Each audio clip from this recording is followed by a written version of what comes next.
আসসালামু আলাইকুম everyone, days life with Afia. আজকে হইলো আমি সবজি রান্না করব। তো এখানে হইলো ডাল ধুয়ে, মসুরির ডাল ধুয়ে দিয়ে দিছি। এখন এখানে একটু মশলা দিব। তো এই যে মশলা দিয়ে দিতেছি, হলুদের ফাঁকি, মরিচের ফাঁকি সব কিছু একসাথে দিয়ে দিলাম। তো এটা দেওয়ার পরে এখন হলো আমি সবজিগুলো কাটছি, যে এখানে কেটে রাখছি। আলু, সিম সব এখানে আছে। তো আমি এখানে সবগুলো দিয়ে দিতেছি, আপনারা দেখতে থাকুন গাইস।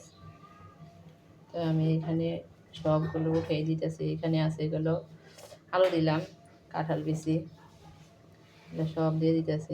এখানে একটার মধ্যে আমি বিভিন্ন রকমের সবজি সব একসাথে দিয়ে রান্না করে নেব। এই যে কড়ার মধ্যে দিয়ে দিতেছি। তো এখান থেকে নিয়ে এখানে দিয়ে দিতেছি। তো এখানে আছে হলো কাঁঠাল বিচি। এই যে আমার বাবা এসে পড়ছে, কান্না বেগম। হ্যাঁ, খায়নি।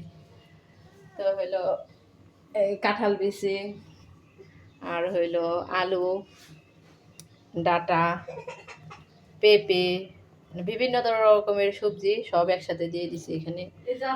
তো এখানে আমি এই যে দিয়ে দিতেছি, সব দিয়ে দিতেছি। এগুলো সিদ্ধ হওয়ার পরে আমি একটা বাগার দিব পরে।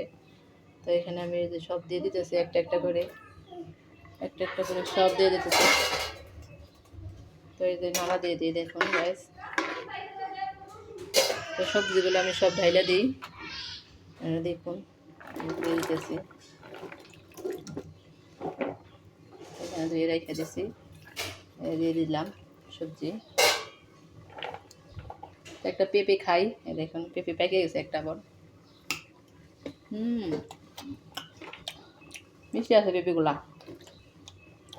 এগুলো আমাদের গাছের পেঁপে। আর হলো ডাটাও হলো আমাদের ক্ষেতের। কাঁঠাল বিচি দিছি সবজি। আর হলো আলু দিছি, হলো গেজ আলু করি আমাদের এখানে গ্রামীণ ভাষায়, ওই আলুটাও দিছি। এমনিতে আলু, আবার হলো গেজ আলু দিছি।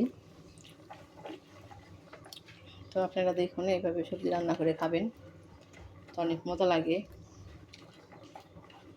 তো এখানে পরে আমি আবার আরও সবজি দিব,